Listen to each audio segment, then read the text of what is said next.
It's Ocean Drive in Coney Island. Ocean Drive is the only luxury rentals in New York with a spectacular ocean view. You wake up in the morning and breathe that ocean air. I'll certify that you're going to live 10 years longer. When I became successful, I wanted to live on the ocean. If you have worked hard, you deserve an apartment on Ocean Drive too. Go to oceandrivenyc.com and reward yourself. If you're a policeman, fireman, doctor, nurse, or teacher, you qualify for a limited time offer at oceandrivenyc.com. Terms and conditions apply. In the squadron, they called him Bullets, but we call him Greg Kelly. Greg Kelly is on the air on the Red Apple Podcast Network. Yes, it's Greg Kelly on Thanksgiving Day, and I am so thankful for so much stuff, material and immaterial, stuff you can see, stuff you can't see. And if you take stock, I'm sure you're very grateful, too, for a lot of things. It's always, look, if you don't think you have enough, talk to a rich person, okay? Talk to somebody. They're as miserable as anybody. You got to appreciate what you have. That's the real trick. That is the trick. And once you master that, life is a lot better. So, Thanksgiving, and can I be gleeful about something? It's kind of mean. I don't like this about the human spirit, all right? But it's part of me, all right? It's there. I can't help it, all right? But I'm kind of enjoying watching Eric Adams go down. I'm sorry. He never deserved to be the mayor. Absolutely not. His whole career based on lies, and not doing anything, all right? Hanging around the police department, taking a paycheck while trying to undermine the police department, under federal investigation. I said yesterday, I heard, you know what, this is big. It is big, and in all likelihood, he will go down. He will be removed from office. He will have no choice. And I think this is kind of reminiscent of what they did to Cuomo, but worse, all right? A lot worse. Because, even for all the stuff Cuomo did, well, he did a lot. They never were serious about prosecuting him. They're very serious about prosecuting Eric Adams.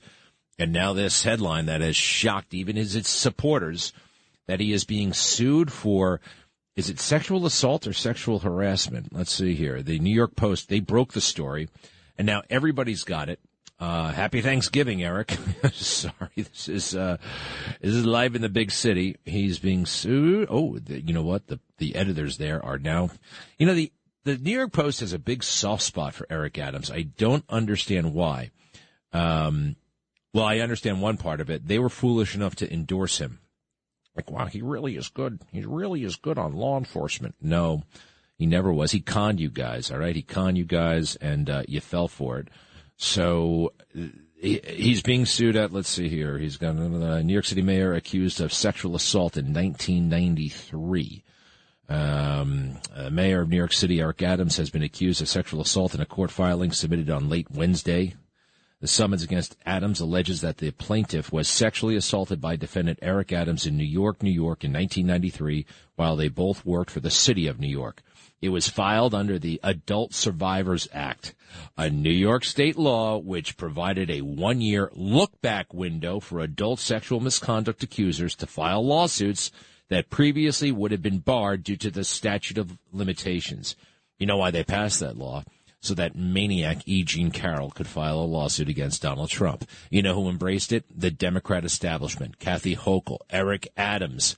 Eric Adams had gone through it. He's got a litany going back years now of supporting accusers from way back when, coming forward with absolutely no evidence and praising them. Christine Blasey Ford, the hero she should be listened to, all this kind of stuff. Let's see here. Yesterday's verdict can't erase decades of abuse, but it is an important step towards accountability and justice, especially for black women. Well, I want to know the color of this person, the accuser. It doesn't really matter. Was she black? All right. Eric, you got to stand for it. You got to stand for justice for accusers, especially if they're black women accusers.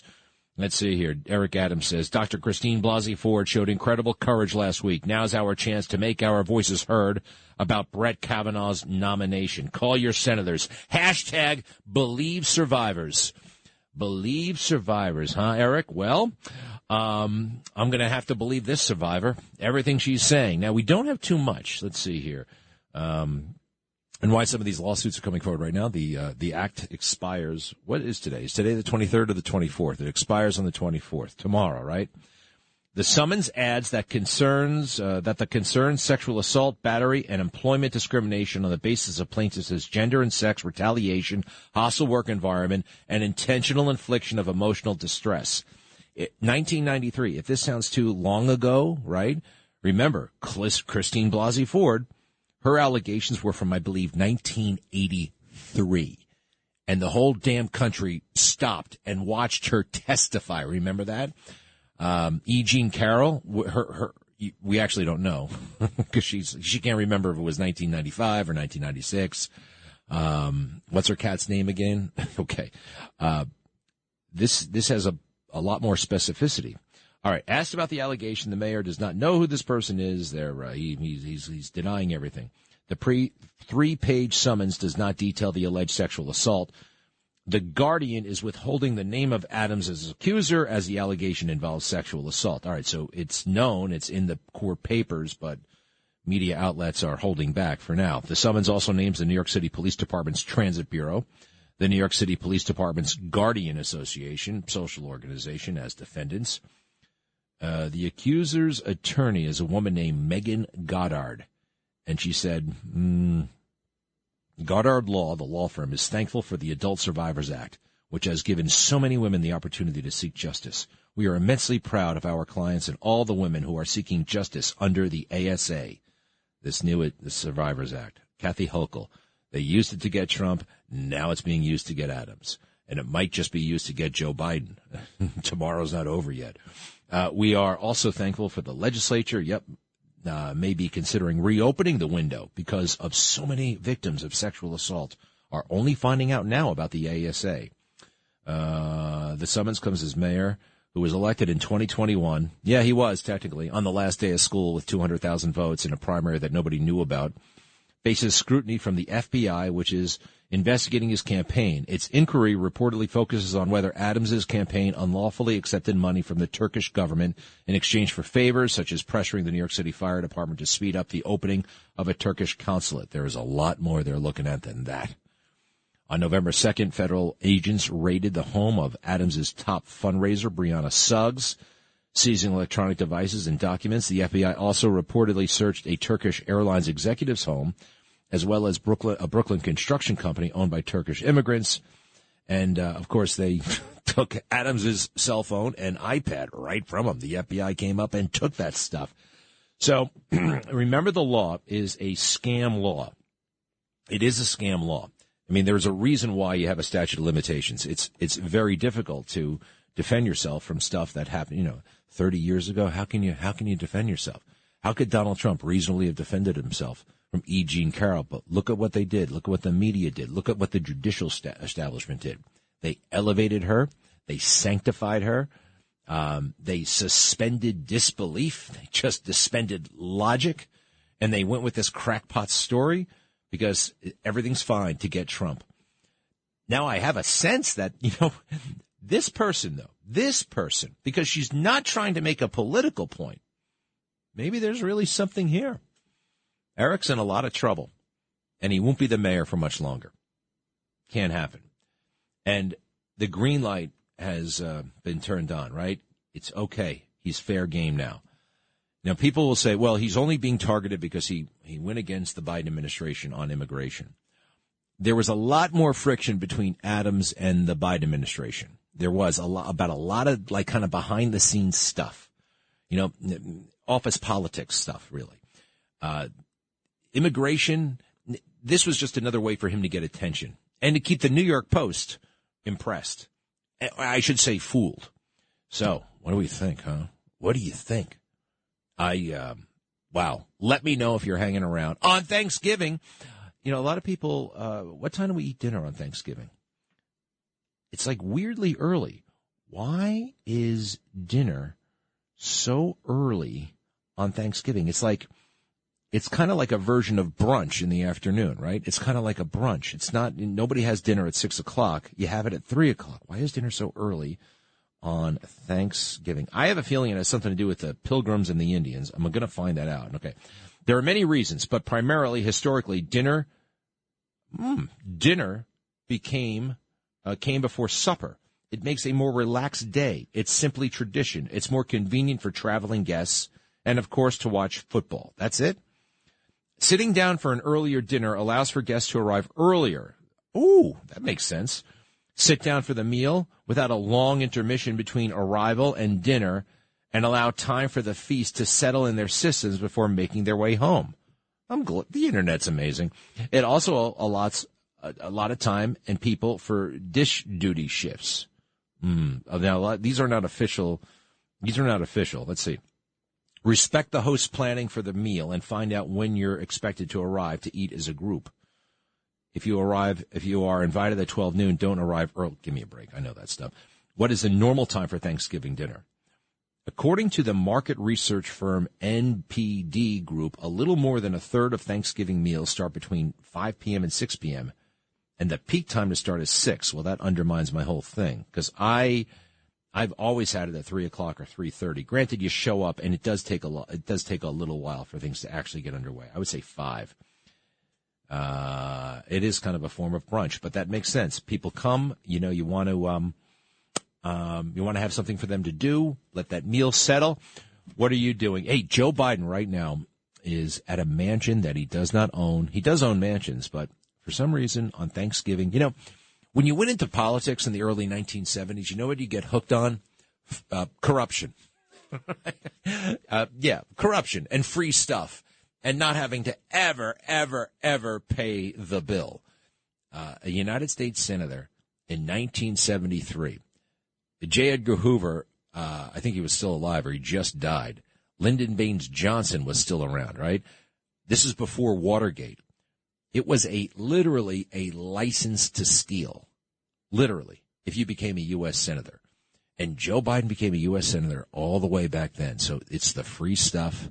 It's the special access. It's the sweetheart deals. That's the way it's done. And he has not changed his act. Going to this house, would you go borrow somebody's house on Thanksgiving? Would you just...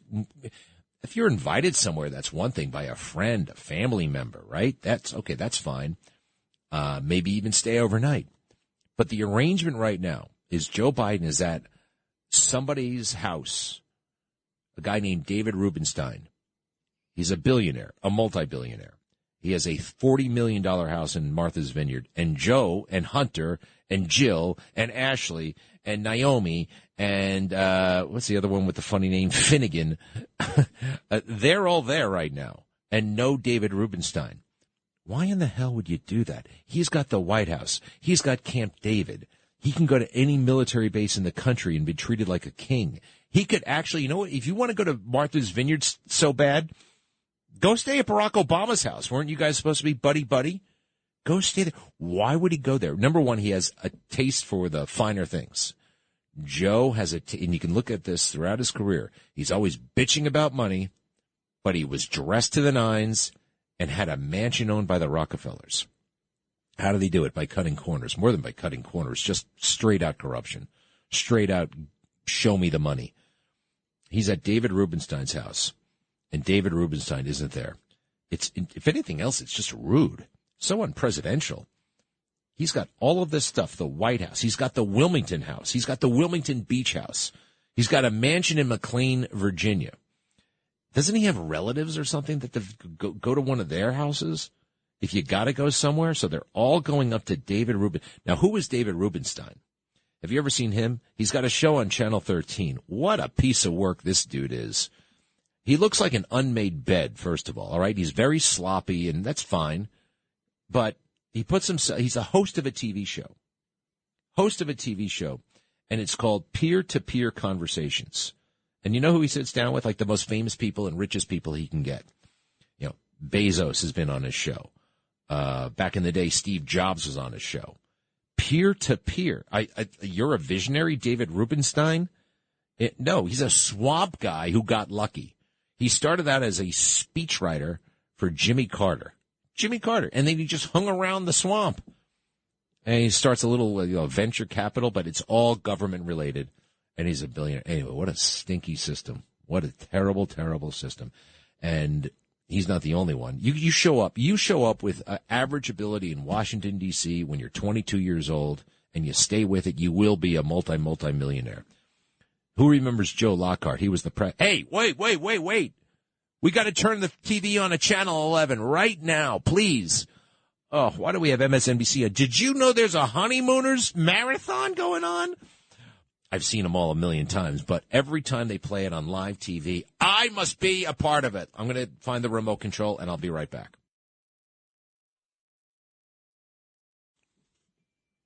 Greg Kelly, entertaining and informative on the Red Apple Podcast Network. Wow. We have Thanksgiving right here at the radio station. They have, it's better than it sounds. They have trays of food, like pre-packed meals, right? But they are awesome. Awesome. Why don't we eat like this all the time? Sweet potatoes, yams. These are the best. I only have them once a year, maybe Christmas too. So amazing. John and Margot Katsimatidis, the whole team here.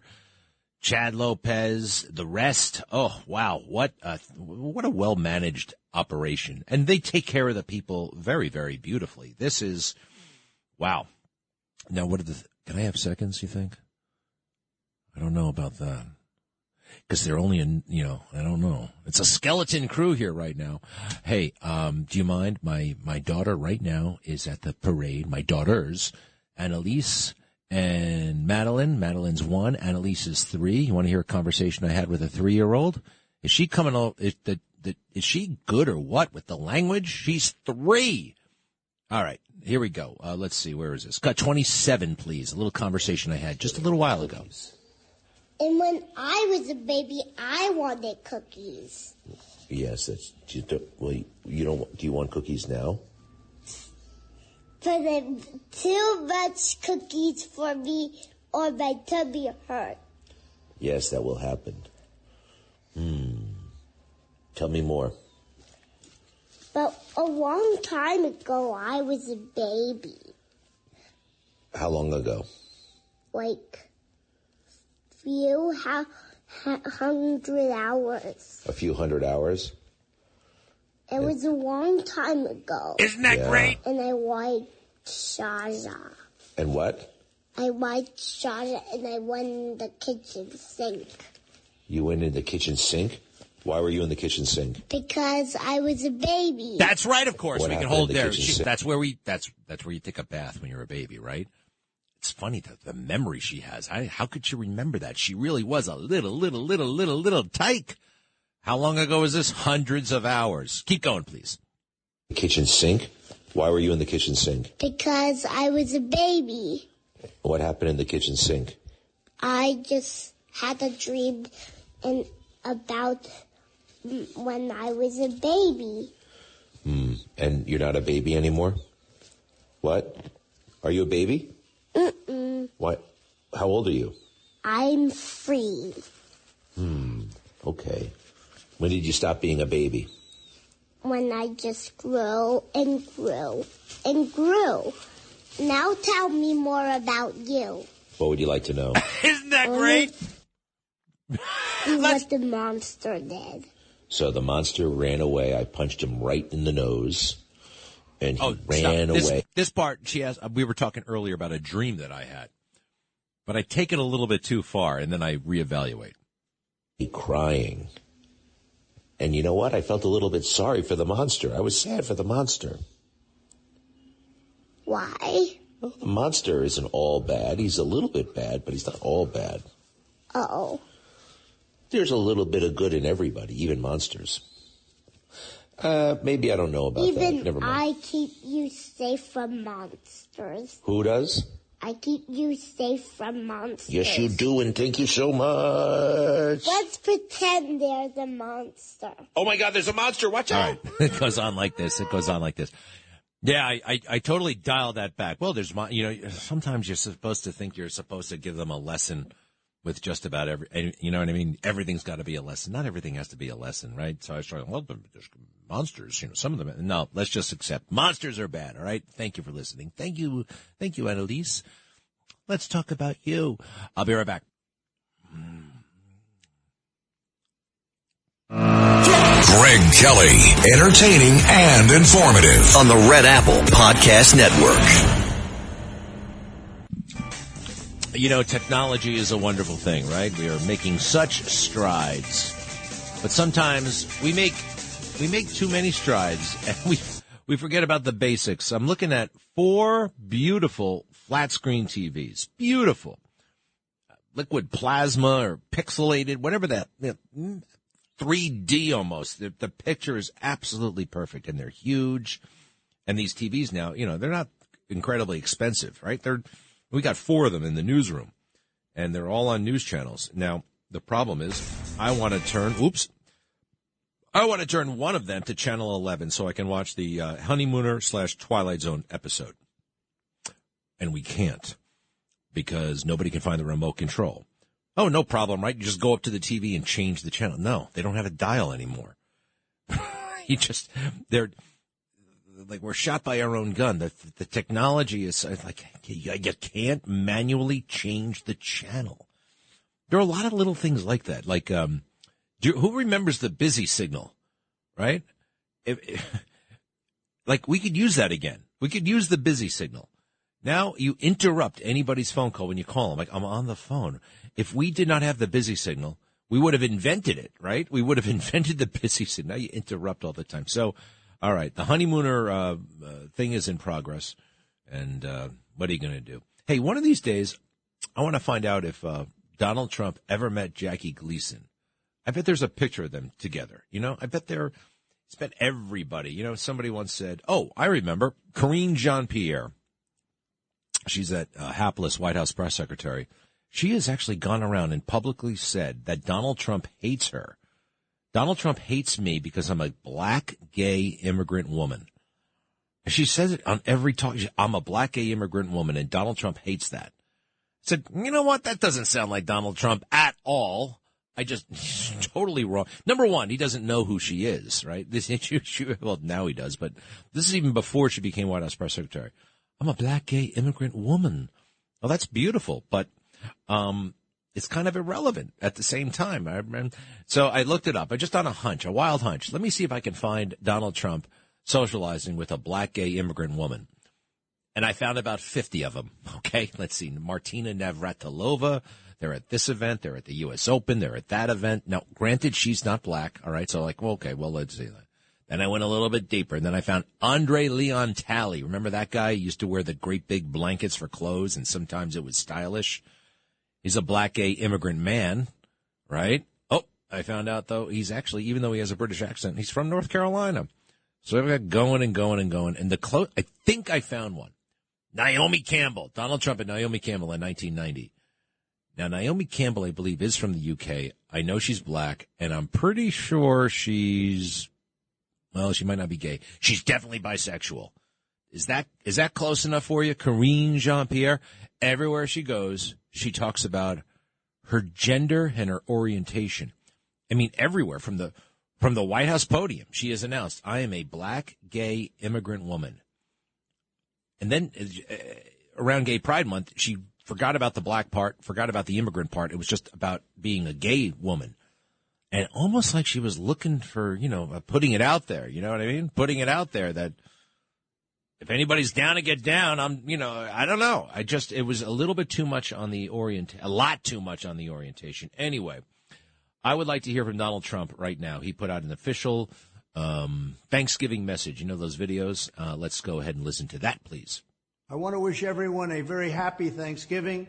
Today, as we gather with our loved ones, we give thanks to Almighty God for his many blessings, including our families, our friends, our neighbors, and this extraordinary country that we all call home. We also send our deep gratitude to all of the patriots serving our nation in uniform this Thanksgiving, including the members of the U.S. Armed Forces, the heroes of Border Patrol and law enforcement and ICE and everybody that works so hard to preserve our system and our country.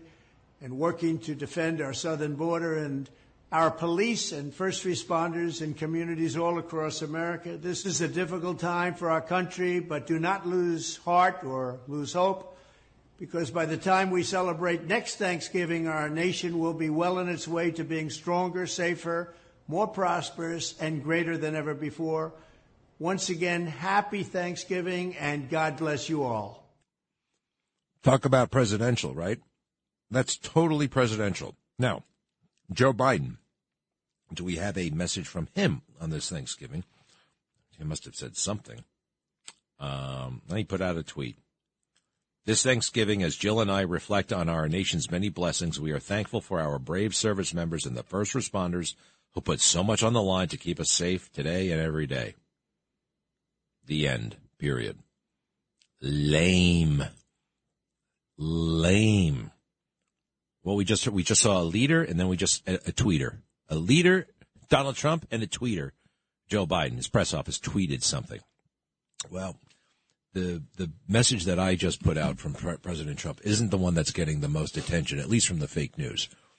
Now, he put us something on Truth Social, and everybody's complaining, oh, this is so unpresidential, this is so terrible, he's deranged, how could he say something like this? And in normal times, like 10 years ago, 15 years ago, 20 years ago, like, okay, this might be a little bit out there, but right now, this is totally apt. I would even say spot on. You ready? This is his official message on the Truth Social from Trump. Happy Thanksgiving to all, including the racist and incompetent Attorney General of New York State, Letitia Peekaboo James, who has let murder and violent crime flourish and business flee, all caps, a lot of caps here and quotation marks. And by the way, it's totally accurate. It's totally right. Somebody needs to say it. And I'll tell you why these caps and the quotes are good in a second. The radical left Trump-hating judge, a psycho, Arthur Engoron, who criminally defrauded the state of New York and me by purposely valuing my assets at a tiny fraction of what they are really worth in order to convict me of fraud before even a trial or seeing any proof, and used his politically biased and corrupt campaign finance violator, Chief Clerk Allison Greenfield, to sit by his side on the bench and tell him what to do. Now, one of the reasons why I love this so much is he was told specifically to stop talking about his clerk, Chief Clerk Allison Greenfield, and he writes it right out. He writes it, puts it in a thing to his 50 million followers. The other thing that people don't understand, like why, okay, it's capitalized, it's in quotation marks, it's up and down. You wouldn't really write an email like this. But the reason why it works so well, the real secret to this, the real secret to the caps and the quotation marks, when you see it, you want to read it. Visually, it looks interesting. Visually, you think something's going on here. I'm going to have to read it. You may not even think that out loud, but subliminally, you want to read it because it looks like an adventure, a visual adventure. If this were all in paragraph form, you'd be like, I can't read all that stuff. I just can't read all that stuff. I actually learned this from my wife. I was surprised that certain people weren't emailing me back. She's like, let me see your email. And it was long and boring. It's like, you expect a response to this? Well, yeah, I mean, look at it. I covered all my bases. Well, I was very courteous. She said, she was like, okay, send this. And it was like 6 words. Okay. Actually, it was a little bit longer, but it was like a lot shorter. And it worked. 10 seconds later, 10 minutes later, I got a response from the guy. Anyway, I know what Donald Trump is doing here, and it works. All right, so he mentions the chief clerk, Allison Greenfield, exactly what the judge has ordered him not to do. Screw you, judge. That's me, not him. Tell him what. Crooked Joe Biden has weaponized his Justice Department, or Department of Injustice, against his political opponent, and allowed our country to go to hell, all caps, Hell, and all the other radical left lunatics, communists, fascists, Marxists, Democrats, and rhinos who are seriously looking to destroy our country. Have no fear, however, we will win the presidential election of 2024 and beyond. Actually, there's one more line there that I don't have. Isn't that great? I just think he's not exaggerating. The country has gone to hell. Go into a grocery store. Go into the drugstore. Try to get a tube of toothpaste. Look at shoplifting. It's been legalized. Look at the pot. Look at the drugs. Look at people dying. We have a death rate. What do you call it? The mortality rate. The life expectancy in America is going down. That is like the key feature of a society in decline, total decline. You can't have that. It's just it bodes so ominously. We're in big trouble. Anyway, enough from me for the time being. Hello, Sandra. Oh, hello, Greg. I was going to ask you if you would mind today if I could talk a little longer with you, because I love to talk to you. Is that okay? I have 3 things I wanted to talk about, but I'll make it. Sandra, you know what? No exceptions, all right? You got to say your point. We're moving on. You can't say I'd like to talk a little bit longer. Sandra, I think you got to get yourself a podcast because I heard something about you. I heard something about you. Excuse me, Sandra. I thought you were my special friend, but you call into all these radio shows all the time. You are my most special. You call Dick Morris all the time, right? Yes, I love you were a little. I like him too. I like him too. But I'm a little bit. All right, I'm a human being, so you can't take all the time you want. You got to say something, and I'm going to have to move on and wish you a happy Thanksgiving. I do love you, but I can be a little whatever. What's up? Okay, the other day I spoke to you about, journalists. They rely on journalists. I don't remember that conversation. So what? Tell me about today. Tell me about right now. Okay. So the person that I spoke about, you wanted his name, and wanted to know I don't remember the conversation. So you had 3 points. You got to get to another one so I don't have to think back. What's going on right now? Greg, I wanted to share important things here with you, and you're not. Sandra, please. You can't. Please, come on. I love you, but you got to give me. You can't go back days and days and days. And you probably could have said all 3. What? So currently I'm in the gym. There and you I wanted to speak to you. So I go into a meeting room and I see this book. I go, ooh, Narrative of the Life of Frederick Douglass. I open it up and I opened it to the 4th chapter and I see someone underline this and I started to read it. It said, and this is the person, Frederick Douglass, writing this. He writes, very soon after I went to live with Mr. and Mrs. Auld, she very kindly commenced to teach me the ABCs. After I learned this, she assisted me to learning to spell words of 3 or 4 letters. Just at this point of my progress, all right. Mr. Auld... what happens next? Just in your own words. Mr. Auld finds out, and he said to his wife, you cannot do this. You cannot teach... I don't like to use certain words like slaves or whatever, but, he was reprimanding her that you can't teach this person because then they're not going to be useful to us anymore. I thought, so I'm going to read this whole book. I am so happy you got to tackle that whole book. I will tell you this. I don't know nearly enough about Frederick Douglass, but whenever I hear something about him or something he said, I am totally impressed and blown away. That man, and he was good friends with Abe Lincoln. What's the name of the book? Okay, the name of the book is called Narrative of the Life of Frederick Douglass. Thank you, Sandra. Hey, just some book lying around in the gym. You never know what you're gonna find. Thank you, Sandra. Happy Thanksgiving. Greg in Vernon, New Jersey. Hi, Greg. I just wanted to say happy Thanksgiving to you and your staff, the guys who answer the telephone. These are all really nice guys there. Everybody on the station really is just, super in my eyes. How do you know that? Well, you're right, but I mean, how do you know that? You're right, but I mean, you talk to Rich on the phone.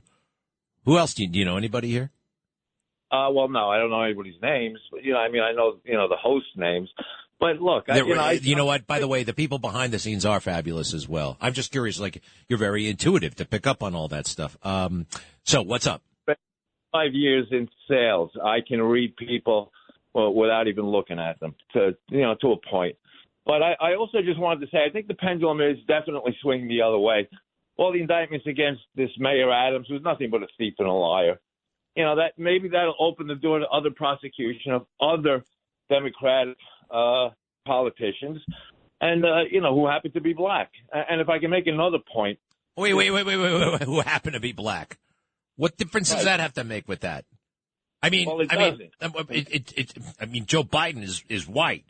He's the number one guy I'm looking to go down. I mean, that happened.